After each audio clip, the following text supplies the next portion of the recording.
في قلب الصحراء المصرية وتحديدا في وادي الملوك في مقابر محفورة جوه الصخر مستخبية تحت الأرض مليانة أسرار وكنوز من الآلاف من السنين.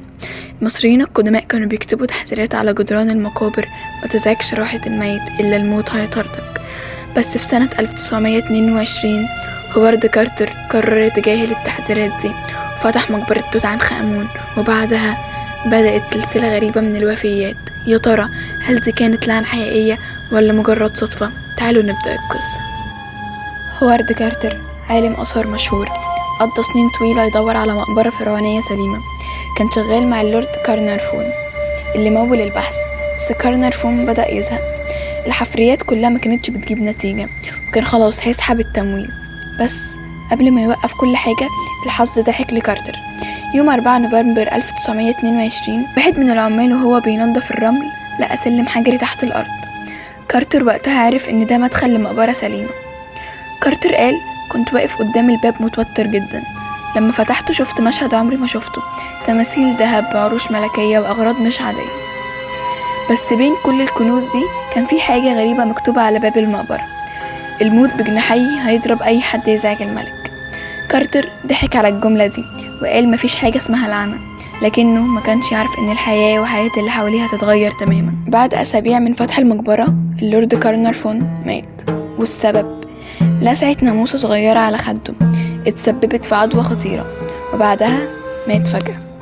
الغريب بقى ان وقت ما مات الكهرباء في القاهرة كلها انقطعت لمدة ساعات، كأن حاجة مرعبة بتحصل في نفس اللحظة. كمان كلب كارنارفون اللي كان في لندن بدأ يوعى بهستيريا، وبعدها مات فجأة برضه. الحاجات دي خلت الكل يبدأ يتكلم عن لعنة الفراعنة. ناس كتيرة وقتها صدقت ان دي لعنة حقيقية.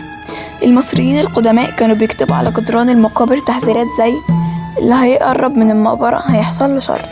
بس في تفسيرات علمية بتحاول توضح الموضوع.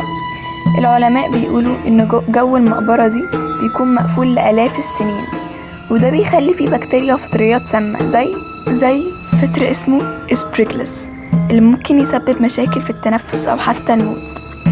غير كده المقابر القديمة كانت بتحتوي على غازات سامة زي ثاني أكسيد الكربون اللي بيأذي الناس أول ما بيفتحوا المكان المقفول. الغريب في الموضوع إن في ناس ما تأثرتش خالص. مثلا هوارد كارتر نفسه عاش لحد سنة 1939 ومات هو عنده 46 سنة. يعني مثلا لو في لعنة ليه ما أثرتش عليه؟ في ناس بتقول ان القصة كلها كانت دعاية إعلامية عشان تضخم اكتشاف المقبرة.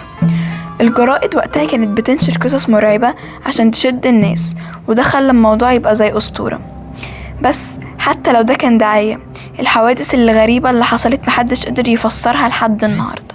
في الآخر اكتشاف توت عنخ آمون كان واحد من أعظم الإنجازات الأثرية، لكنه كمان كان واحد من أكتر الحاجات الغامضة. هل فعلا كان فيه لعنة ولا كل اللي حصل ده مجرد صدفة؟ لو كنت مكان هوارد كارتر كنت هتفتح المقبرة ولا الخوف كان هيمنعك؟ اكتبوا رأيكم في الكومنتات ومتنسوش تعملوا لايك للفيديو وتشتركوا في القناة عشان نكمل رحلتنا مع ألغاز تاريخية والرعب.